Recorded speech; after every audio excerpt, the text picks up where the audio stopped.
The California University of Pennsylvania's Women's Center is implementing a new initiative entitled CalU Women's of Accomplishment, an oral history project.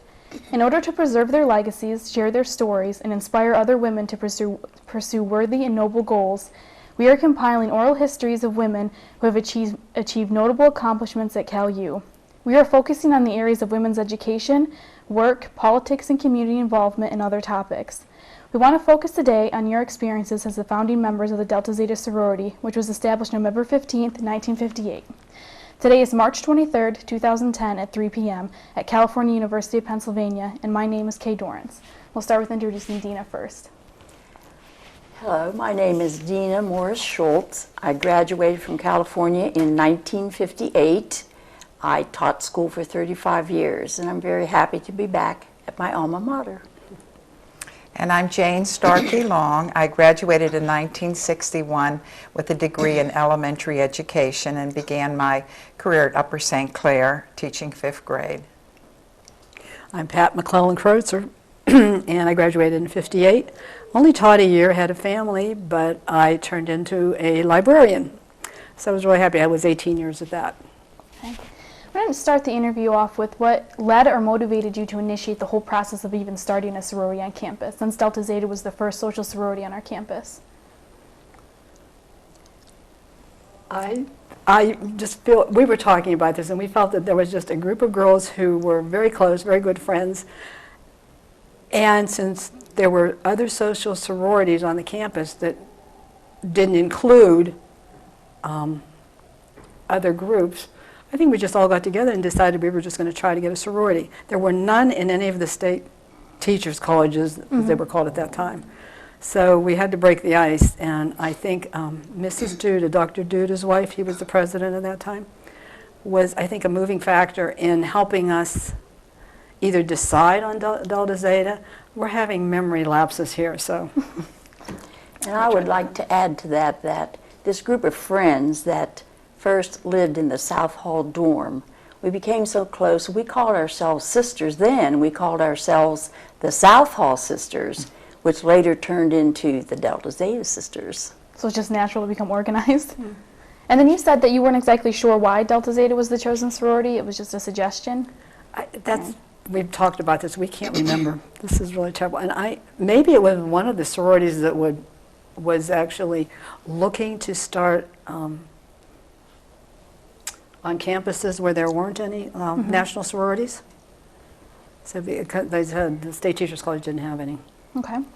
Do you recall any kind of struggles you faced trying to get started or off the ground?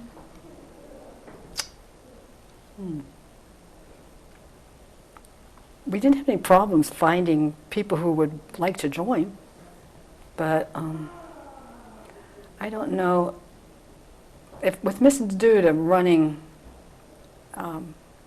I don't want to say quarterback, excuse me, for us, I think she helped us overcome some hurdles that we didn't even know that were out there. And I think being the first national sorority on a campus, there's no protocol to follow. Right. So you have to learn step by step what to do, and these women really did that. So I was in the first pledge class, so I wasn't a part of the founding, but I can imagine the struggles they had, and thank goodness there was someone like Mrs. Duda who really, I think, connected with National and walked you through a lot of the process. So that was the hardest part, just understanding how to operate and things like that? Oh yes, we had no clue. We just, I don't know, it's kind of like, I don't even think it was on a whim. I think we thought about it seriously, but I don't remember us ever seeing what pitfalls there were going to be in doing something like this.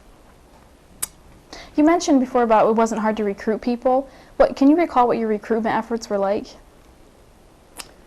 We were just talking about this in the hall. Basically, the assumption is, and we're doing this on a lot of assumption, that maybe we just had a list of people that we knew that from the South Hall Sisters that we liked. And then as they do it now, I guess you go down and you grade them 1 to 5, 1 to 10, whatever. So were there certain qualities you were looking for, or was it just basically based on friendship?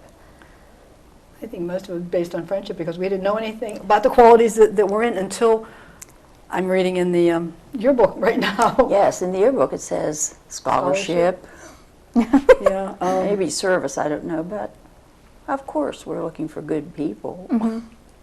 Other than Mrs. Duda, can you recall anyone that helped you or really supported you in getting this effort off the ground?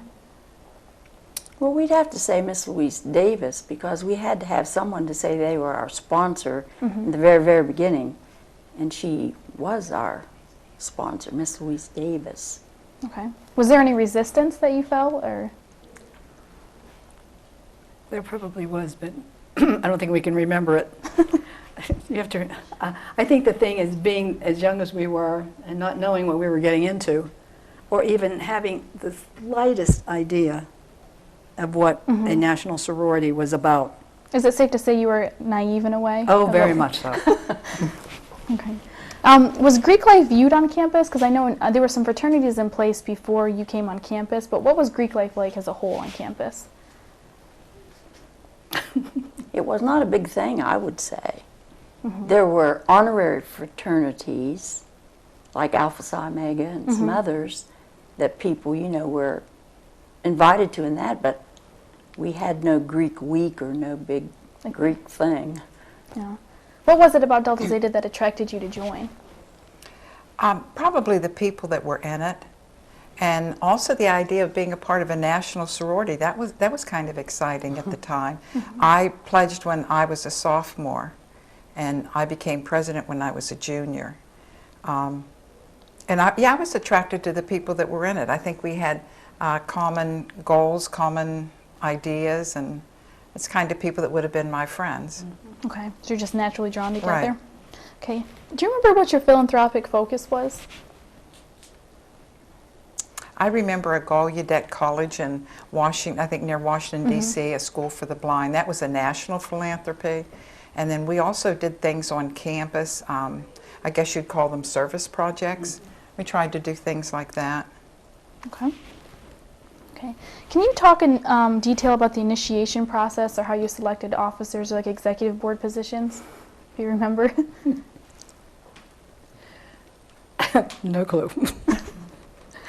As we go back and look through the yearbook, and you think, I had an office. I was an officer in this organization, which I don't remember at all. We probably, common sense would say that we all got together and nominated and voted, and that was it. You know, That's to have what a, I read. Yeah, I a remember starting that slate of officers. you'd vote for officers like you would for anything else. But I remember there were, I guess you'd call them chairmanships, that the president, vice president, secretary, and treasurer would choose. For instance, my first position in the sorority was as scholarship chairman. I don't think I was voted on to be scholarship chairman. I think I was appointed. I was appointed. Then when I became president, I had been voted on for that. So the major offices were voted, and then there were chairmanships that were appointed. Yeah. Do you remember any type of rituals that took place or any kind of things that were specifically to Delta Zeta tradition? I thought we had quite a few. I remember lighting candles a lot, I don't know, and wearing roses a lot. We had a secret handshake, and I think we had a password or something, you know, that kind of thing. So there were, I guess you'd call them rituals, you know, things. I think all sororities had those. Is this something that you initiated yourselves, or was this passed down from like the national chapter? Oh, that was from national. That was from national. So did someone come from the national headquarters to come teach you these things, or how did you learn? You know, I found them to be very supportive from national. They sent what I think at the time we called them a traveling secretary, came from national, and I believe she came and helped us with our first pledge after we were initially initiated. We were the charter members, and we had our first pledge class, and I remember them coming and showing us how to set it up. This was something that was more formal than we had done before, and they were very helpful, very, very helpful. They actually came on campus and helped us. When they came on campus, did you have a house that was specifically for Delta Zeta sisters, or how did you organize in that fashion? Well, we used to meet, I guess, in a classroom, but very shortly after becoming Delta Zeta, I would say by the end of the first year, we were so excited we were able to get a house on campus, the first sorority house on campus. It was about a block from the school, and I think it's where the library is now. I think that street was torn down, the library put up. And we rented the house because I remember seeing it had a lease, so it must have been a rental rather than us purchasing it. It wasn't a large house, and I think there were 4 of us that lived there. I was fortunate enough to be one of them that lived there with my roommate, and I know of 2 other girls that lived there, so I think there were 4 that lived there. We didn't cook there. We still ate in the dining hall, but we slept there, and we had our meetings there in the dining room of this home, and we were so excited to have it. It was like a really big deal. Did you guys ever have the opportunity to live there or anything, or No. it was after? Yeah. Okay. If we even had a meeting, it might have been taking place in the Colonial room, probably. Which was That's the where I only- think we was the met too. I formal- think it was the colonial room. Where was that located on campus? It was under the towers. It was in the main hall. And it was just it was a formal living room, and not used very much. It was used for like receptions, Right. like for parents' weekend, anything like that. Or photos for your prom. Right, things like that. So kind of similar to the alumni house today, in a way. But it Not was as just nice. one room. They've come a long way. Can you share any memories you have of special events on campus? Like things like homecoming or special football games or anything like that? That your special memories? Well, Dina was the homecoming queen. in Yes, she 19 was. Can you share with I us? remember that. Well, it's a very special, vivid memory because as the float came down and turned a corner, I don't know what corner, all of my Delta Zeta sisters, or many of them, all gathered in a group, and they had their off-white jackets, their green hats, and they were all standing there smiling and cheering me, and that was very special. Mm-hmm. And then one other time I represented Delta Zeta in a spring carnival contest or something, to have a queen and Yeah, Miss Spring Carnival or something. yeah. And I represented Delta Zeta, and I was lucky enough to be the attendant. Can you guys recall that homecoming she's talking about? I have photos, and without the photos, I knew she was the homecoming queen, but without the photos, it brought back some really, really great memories. But Pat does have a picture of the first DZ float. Mm-hmm. And at That's first we surprising. couldn't remember that we had a float, but then we did have a float. Yeah. After you saw the picture, did you remember constructing it, or? Not I. Oh, I remember that. That was loads of fun. And I remember Dina being homecoming queen. I was a freshman at the time and just thought she was the coolest thing ever. And she was a beautiful homecoming queen, and it was really neat to have her be a part of Delta Zeta. But homecoming was huge, it seemed to be. And usually you would pair with a fraternity, and we always paired with Teak, and they would help us. And you'd rent a garage or be in a garage somewhere, I can remember, and the fellows would help us build boats or build the floats, because at that time there was a big industrial arts department on campus, and the fellows were really good. And they would build the floats, and we'd stay up sometimes almost all night stuffing I think it was toilet paper and chicken wire, wasn't it? Toilet paper, crepe chicken paper, wire, or right. Kleenex, or toilet paper and chicken wire, and that's how we decorated our floats, and it was just huge. It was so much fun. And then the spring carnival you talked about, that was also a big occasion. So we had a lot of fun, a lot of Panhellenic activities, and the Greek sing was always fun. I remember Delta Zeta won it one year. We did Happy Talk, and just a lot of fun. Really a lot So of do fun you on think campus. as Greek life grew on campus, like Greek affiliated events became a bigger deal on campus? The what? The Greek affiliated events became a larger part Oh, of I think campus so. life? Oh, absolutely. I think they needed it here, don't you? We did, and you have to realize when we went here, it was so small. You knew everybody on campus. I can't tell you what the number was, but you knew everyone.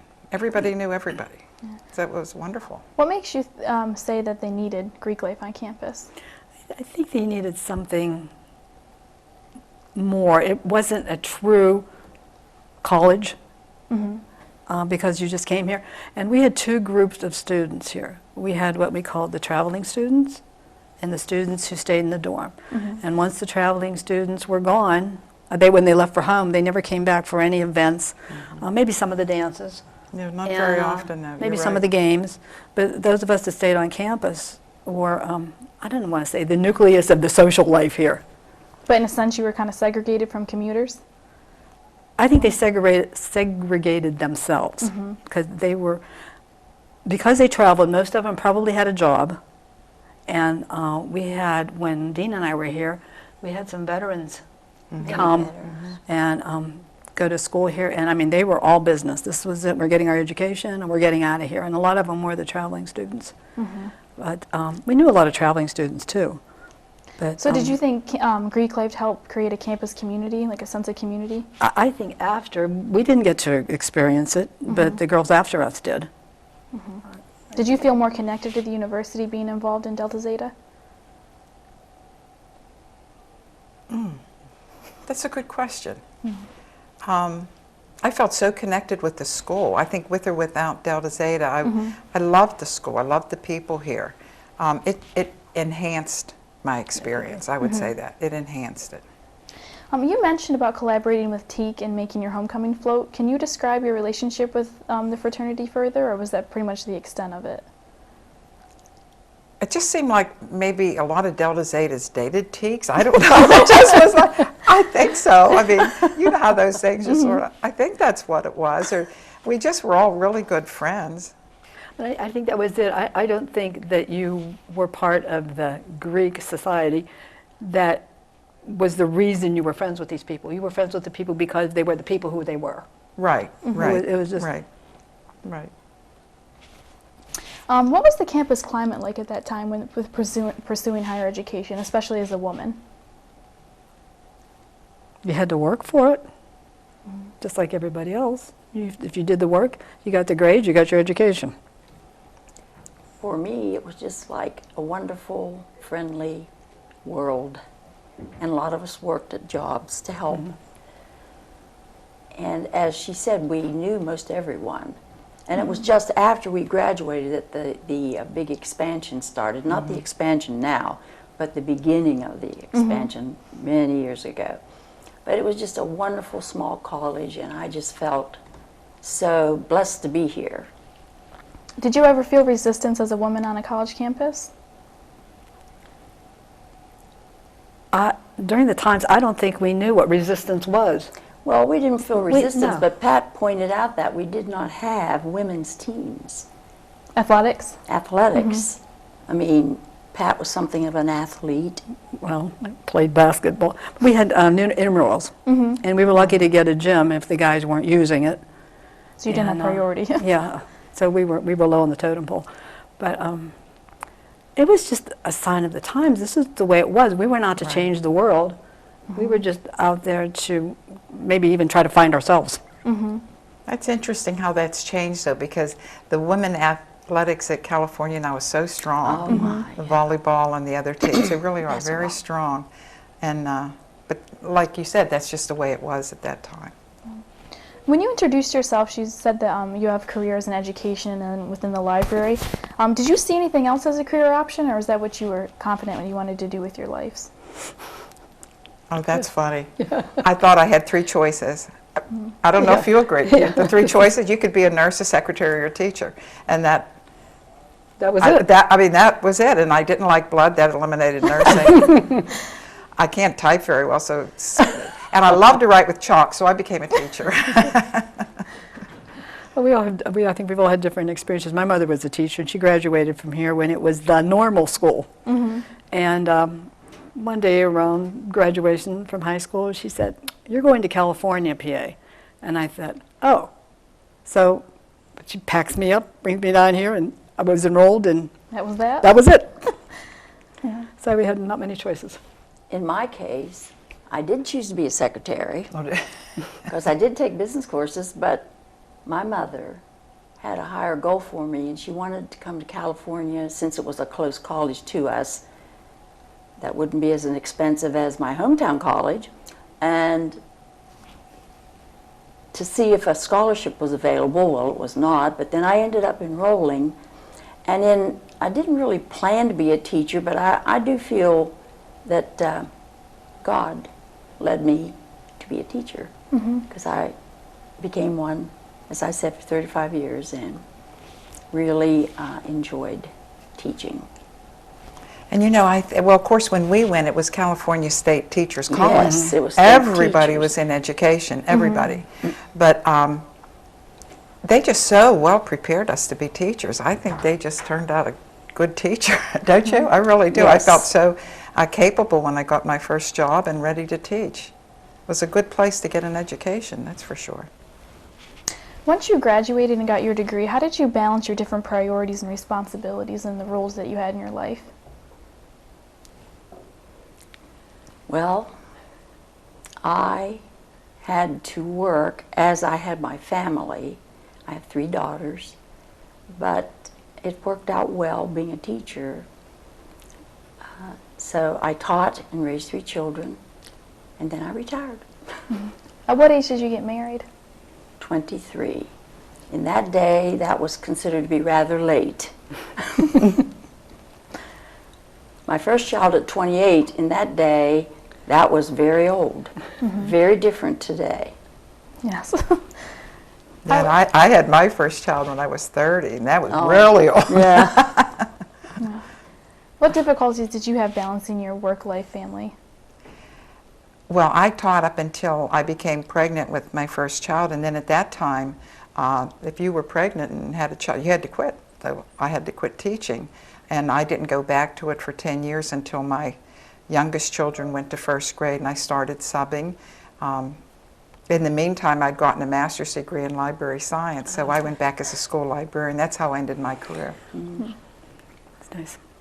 Well, as these two had done, I only taught for a year and had the family, and I was lucky enough to stay home and be a stay-at-home mom. But my husband was a school teacher, taught for 40 years at the same school, and you know, it's on a teacher's salary you can't do too much. So he worked 2 or 3 jobs to enable us to have some extra things and to have a home. And I liked being a stay-at-home mom. It was nice. It was kind of like a teaching thing at home. So,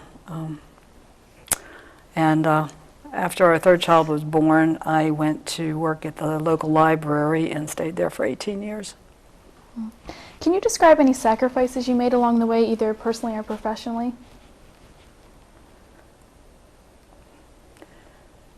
I've been happy with my life. I don't even think, maybe I didn't have high expectations, I don't know. But I was happy with what I had. Well, I think I sacrificed time with my children, but I'm proud of my children and how they turned out, and actually 2 of them became teachers, and they are really good teachers. So I sometimes look back on that, but they seem to turn out all right. That's interesting. I guess I was blessed and very fortunate because I didn't feel I had to sacrifice to go to college. My parents paid for it, and I didn't have to take out loans. And I think a lot of students today, probably very few, go through without having the burden of loans to graduate with. So I didn't feel I had to sacrifice. Life came kind of easy for me, I guess, to get my education. And I was able to stay home with my children, and I was fortunate I could go back whenever they were in school. And teaching just works well with being a mom. Yes, it does. Better than a lot of professions, I think. Right. How do you think Greek life or Cal U shaped your lives?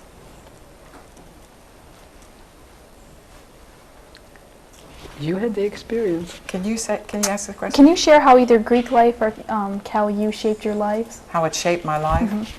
Well, it made lifelong friends, that's for sure.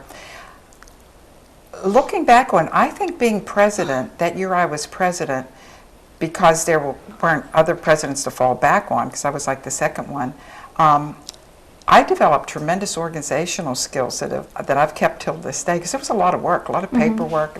I had to juggle a lot of balls to keep up my grades and be president of this really active, growing sorority. It really helped me a lot. It really did. Well, what president did you say you were? Second. Well, if you count us, the starters. Oh, okay, right. I was the first, You were the and first, Janet and then Brister Janet was the Brister second. Then we and then I would have been the third. third. Right.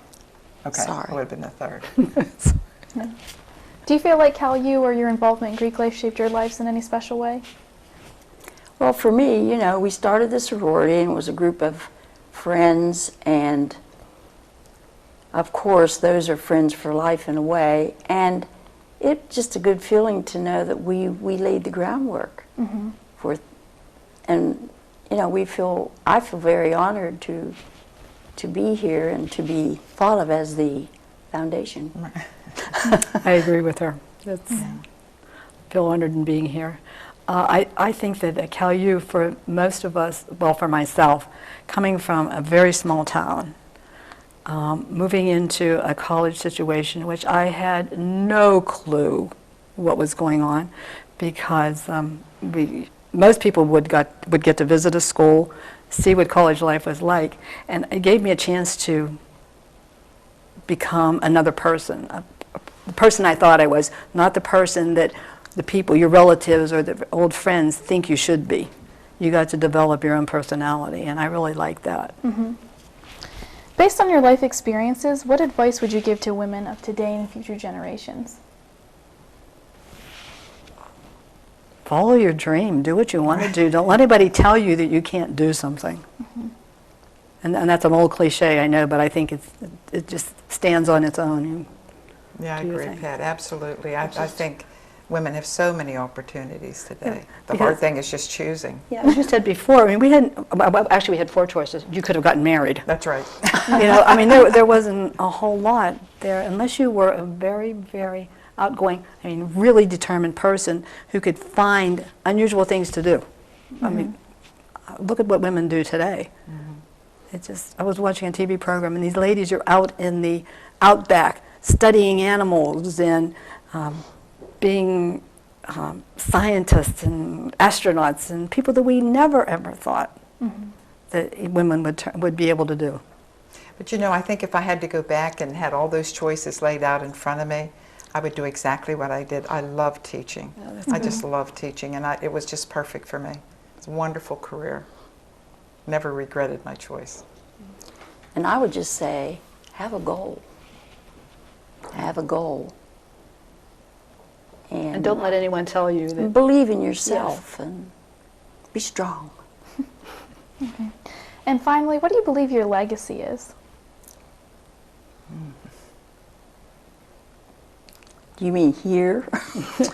Either at Or Cal or within anywhere. your family or in community. Well, our legacy here, I guess, is the establishment of the sorority, and then all of the good things that have followed that. As a mother, you think your legacy is your children. And I'm very proud that 2 of my daughters are teachers, and you know, as a teacher, you do influence many lives. You don't even realize. And when you think about that, you look back on all the years, and you are very blessed to know that you did some good, we hope, in a lot of lives. Do you guys have anything else to contribute? I'd say exactly what Dina said. I really, no, you just said it beautifully. I think when you're a teacher, you do leave a legacy. You really do. And when you have children, it's a legacy. Ditto on that. Do you have anything else you want to add? Well, thank you for the opportunity of having us down. It's been a Thank you, and as I already said, I'm honored to be asked to share. Because, you know, sometimes as older people, you know, you're not important, you're old now, you've done your thing, but we're not done. We're just getting better. Yes, exactly. So thank you. We really appreciate your time. Thank you. Oh, thank you.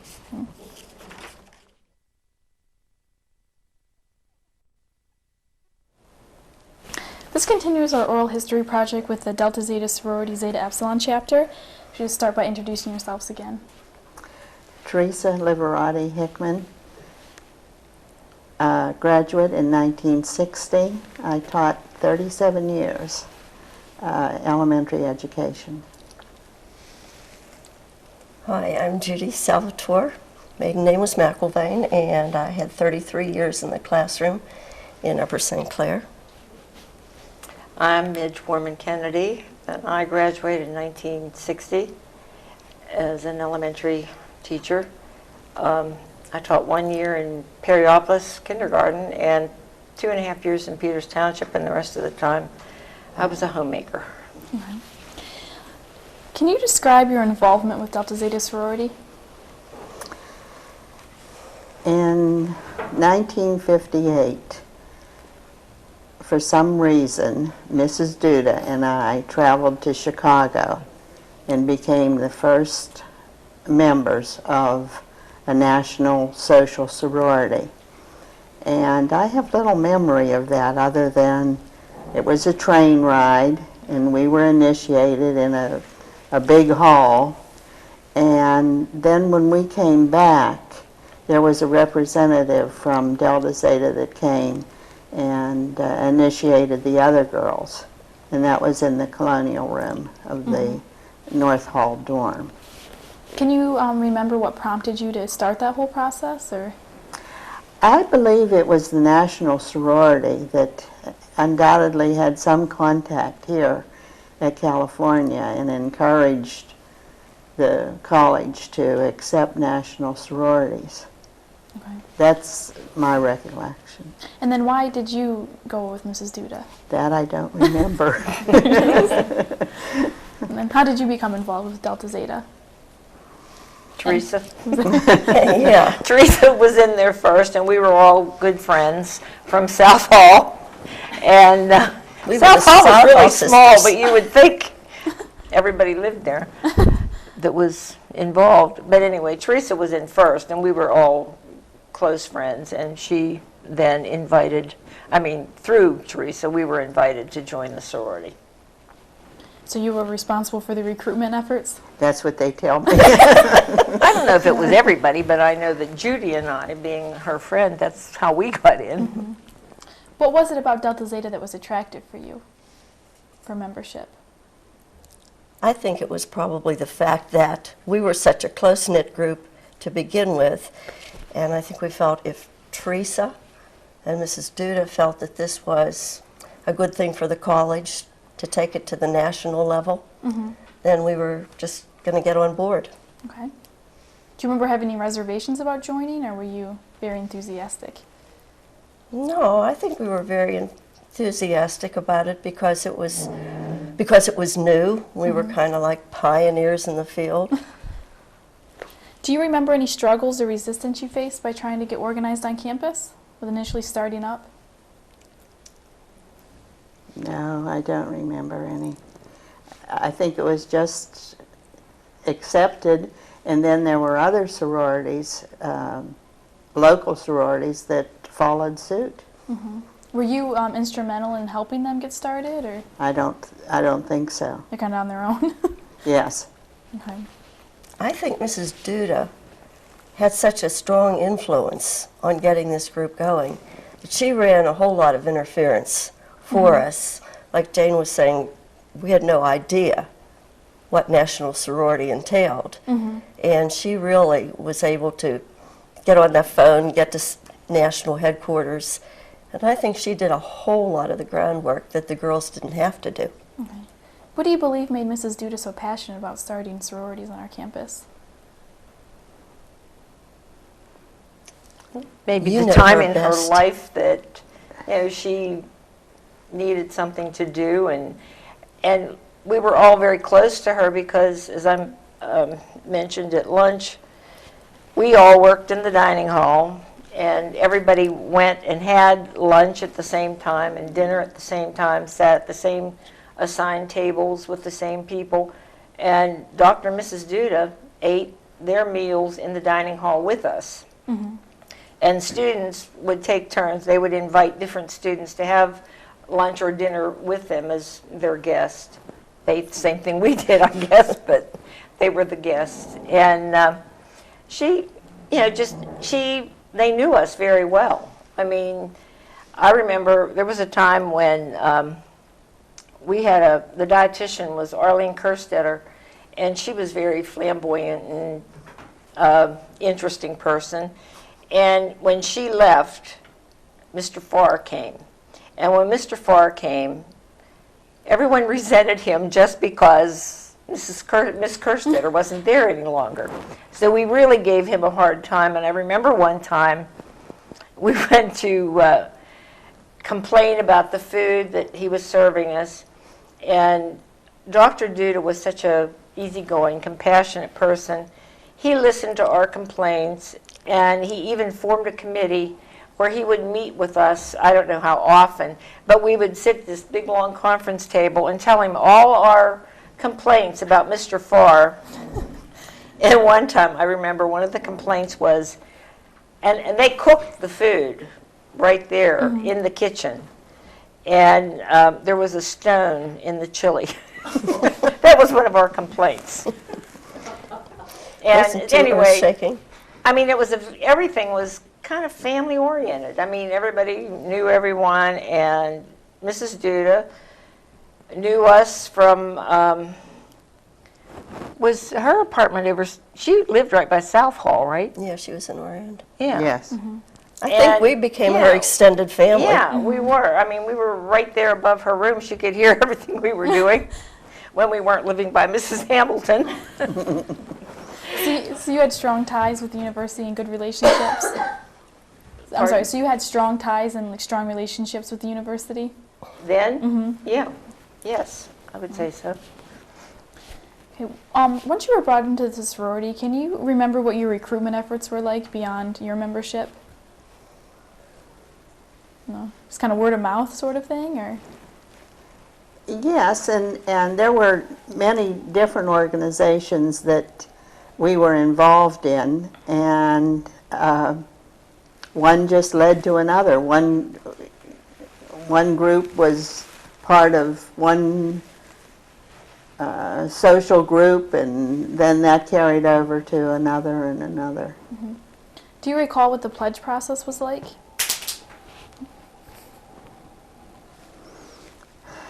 It was very It was, Very informal. informal. it wasn't anything Yeah. like it would have been later on.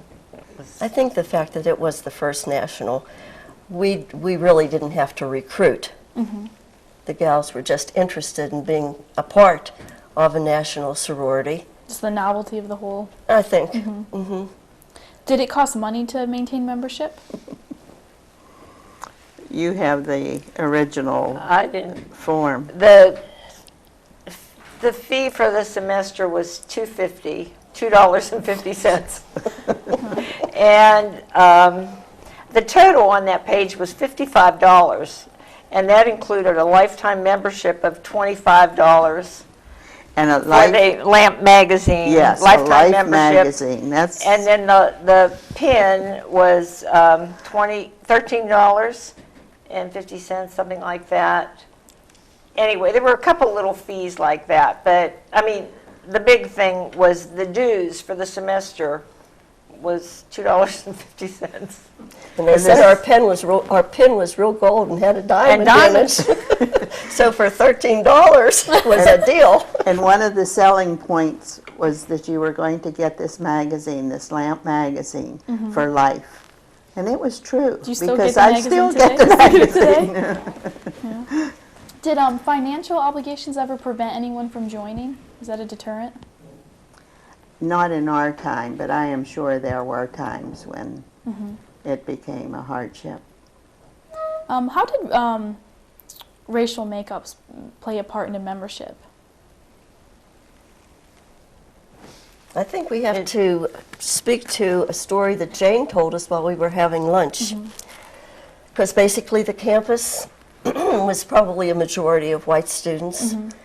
And Jane told us a story when we were first recruiting that there was one girl that we truly loved, wanted her to be a part of the sorority, but because she was black, we weren't allowed to pledge her. And who said that you weren't allowed to? That was national, wasn't it? I believe that was a national stipulation. What was that experience like? Our president almost quit the sorority over it.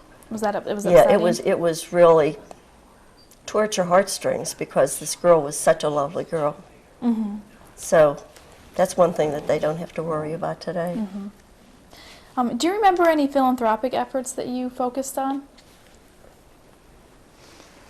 We were associated with the School of the Deaf, and I can remember donating. I don't remember donating time, but there were financial donations that we gave. How did you raise money to donate to that philanthropy? I think just from the sorority sisters. Just from the dues and things, I think we made our donation. And were you expected to donate like a certain amount every year, or was it just? I think it was voluntary. Okay. Did anyone hold any leadership positions in the sorority? I don't remember. We think, Teresa, you were a sergeant of arms or some, I don't know what that meant, but you were something. We know you were important. We know she was important. She did something. We don't know what the So title was. I We must still not don't have know done what a she very does. good job. Do you remember what the process was like to choose like your president or vice president or anything like that? It was just a general election. Pretty informal. Yes, I would say so. Secret ballot, but Yeah. Did you have a sorority house, or did everyone remain in South Hall throughout their whole undergrad experience? We just met in probably the Colonial Room. I think. I think the first house that Jane spoke about was our senior year when we were leaving. So we really wouldn't have been involved in a house at all. Was that one of your long-term goals to secure housing as a sorority, or did it just? I don't think we had long-term goals. We were. Yes. just live for the minute. We lived in the dormitory, and that was where we were, and that's where we were satisfied to stay. That's basically where our parents wanted us to be, too. Yeah. So that was a big influence. Yeah. What was on-campus housing like at that time? Excuse me. What was on-campus housing like at that time? Like, can you describe what your dorm room was like? It was very small. We had a bed, a chest, and a desk. And we shared a shower with everyone on the floor. There were, in South Hall, we think maybe there were about 10 rooms on each floor, and shared a bathroom Yes. that had maybe 3 shower stalls for 20 Yes. girls. But it was We had fun. one telephone at the end of the hall where the desk was, where they watched you when you came in at night. And when we were freshmen, we were allowed to stay out till 9. And when we were sophomores, it was 9:30. Juniors, 10. Seniors, you were allowed to stay out till 10:30, and you got an extra 12 during the week.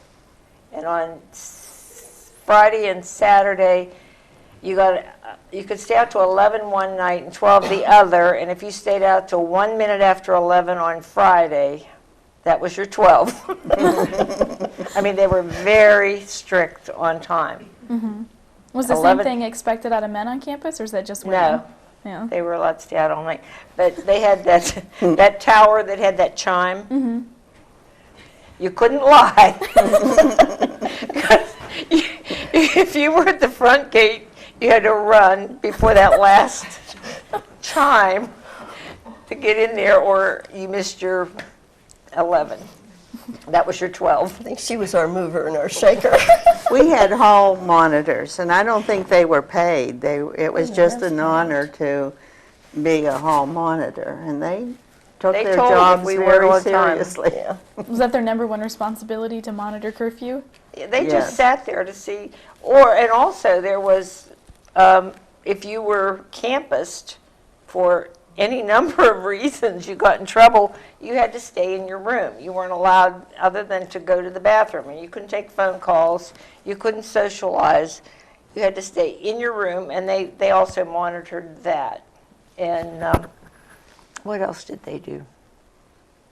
That's about They it. were like the guard. Yeah, you're grounded. Yeah, well, you could be grounded for different things. If you happen to get caught with Bermuda shorts under your raincoat, and we weren't allowed to wear slacks or shorts or anything. We had to wear dresses, skirts, and you could get campus for that. I don't know. I don't even remember the things we could get campus for. They were We're coming in. nothing that Grades. would even make sense now. Grades, Grades, well, Yeah, grades. that was different. That was academic probation. yes. Can you paint a picture of what the campus was like at that time? It was probably smaller than some of the high schools today. And as the girl said before, there were two groups, those that stayed on campus and the commuters. But everyone that stayed on campus was very friendly and socialized and just became very good friends. The part of, when you go out of South Hall and Dixon now, and you look over toward Noss, it still looks the same. The tree, I mean, you know how old those walkway. trees are, and the walkway and everything. And those buildings have been maintained. Heron looks a little bit different now, but, when you just stand in back of South Hall, as we used to do, I mean, we used to hang out on the steps behind South Hall. And it's just kind of neat, because that part still looks the same. I mean, all this progress has happened, but that is still, just like it was then. There were a lot of trains that went past. I don't know Still how the often same. that's still the same. A lot of boats on the river. Some people called them ships. They still had the paddle wheels, some of them, when we were here. What was popular music or fashion or things like that at that time? Do you remember favorite movie or artist or anything like that? We had favorite outfits that were shared. They were like, somebody wore like this, there would be like a couple outfits that someone wore every day. It was called Rotate. vintage. It was called poor. Yeah, that was it too. Yeah. We didn't have Everybody that many wore choices. saddle shoes. Socks. Socks. We were very easily satisfied. Saddle shoes don't look good without socks. And crew necks. How did it And feel Bermuda shorts. Yeah. Yeah. How did it feel to be a woman at that time on a college campus? I don't think there was any distinction between being a woman and someone being a man. We were just accepted as girls, and I don't think we ever thought of being anything less or anything more than. It just wasn't important. So you didn't see it as unfair of the men having different privileges or No. rewards?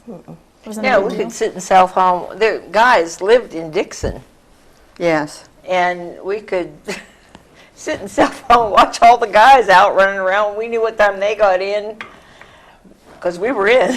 But I don't think it really mattered. No, do it you? didn't. No, There it was didn't. no distinction. I mean, no one even thought about it.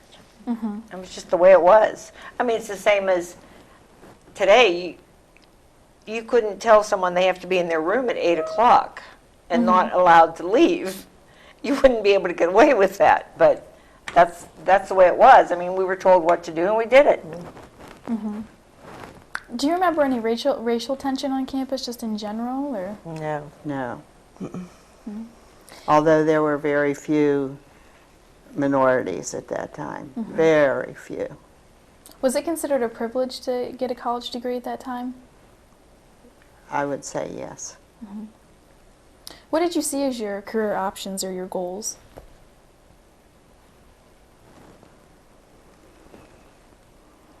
Well, like was said before, there were certain things that a woman was expected to do if she wanted a career. And I can remember being in 4th grade and knowing that I wanted to be a teacher. Mm-hmm. When did you realize what you wanted to do career-wise?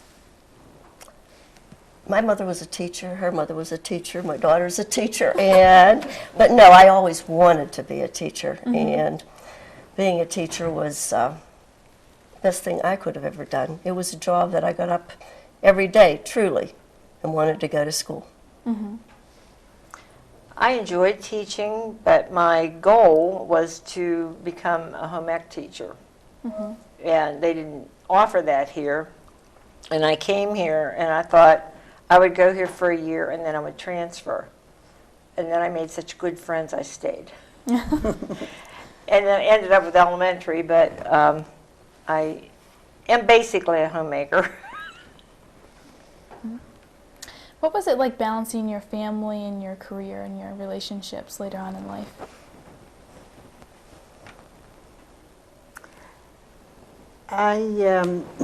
I've worked all my life and enjoyed every minute of it. And I say, since I'm retired, that I had a better work ethic when I was working, because I was on a schedule where you worked and then you did your chores at home and your family, and I was able to juggle everything very nicely.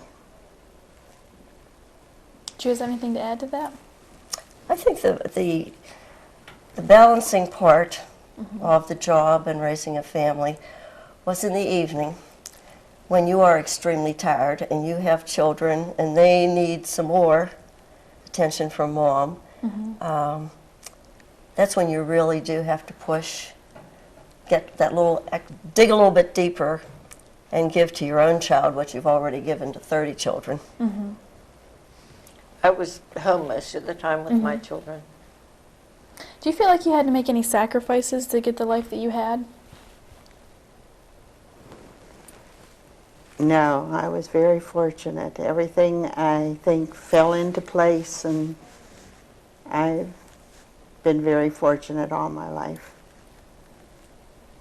Yeah, I know I didn't have to make any sacrifices, but I know when I was here, seeing a lot of kids who came from blue-collar families, you could see that they were going to be washing dishes in the kitchen and things like that, just to get their education. I feel the same. I just have been real fortunate with my life. I actually met my husband my senior year here, and he was a resident of California and also a graduate, and then later became a professor here. So I came and never left. I was the one that was going to leave in a year, and I never left. Based on your life experiences, what advice would you give to women of today and future generations?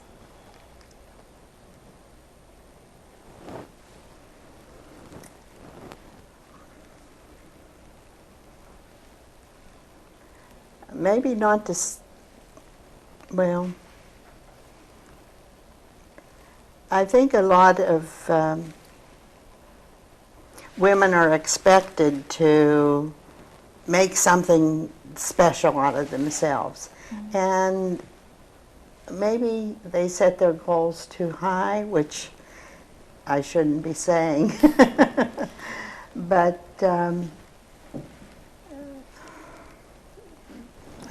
be satisfied with what you can do. Work hard at it, but be satisfied with what you can do. I think we all feel the same from what we've talked about, is that we've all been fortunate that we came here, made good friends, we made a life for ourselves.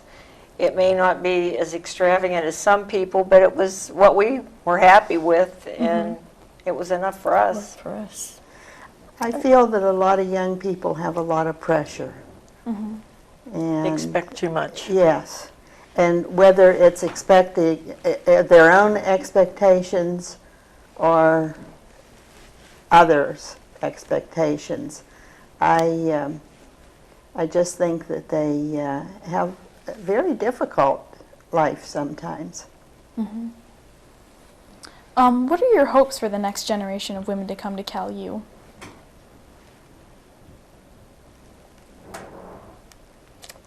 I think that Dr. Armetti has made such a marvelous impact on the university in the past, I don't know how many years he's been here. It's about 18, I think. But there's so many more opportunities on this campus now than when we were here. And I think the way he has gone about it has been admirable. And anyone that would ask me what I thought of Cal State, they would definitely get, a big thumbs up. And yeah, you can get a great education there. So you're saying to take advantage of the opportunities that Yes. are here? Want to add anything else to your hopes for the next generation of Cal U women? I think they will be a very successful generation. And I think the college is helping them in all aspects of life. We have an endowed scholarship at the university, and before we had that, we did school district scholarships every year.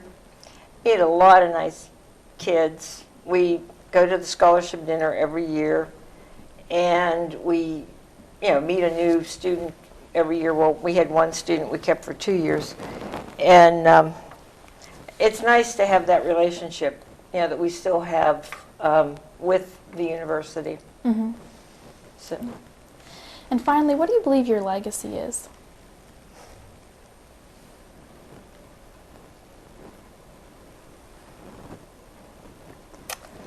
I would have to say that, of course, my daughter is my legacy, and she's a teacher. She's going to keep it going. And I also think, like the former group said, when you were in that classroom, you have the opportunity to influence a whole lot of lives. And I think if you were a devoted and patient teacher, you definitely leave a good legacy. Both of our children graduated. My husband and I both graduated from here. Both of our children graduated from here. Our daughter's a teacher, and her oldest daughter right now is planning to be a teacher also. So I guess we're carrying on.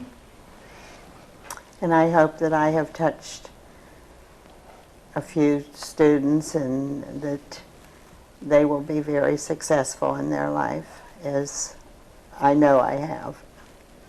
Would you like to add anything else? We thank you very much for your time today. We've certainly enjoyed talking with you, and we certainly are very proud of California. Thank you so And the much for helping with DZs. this project. Thank you.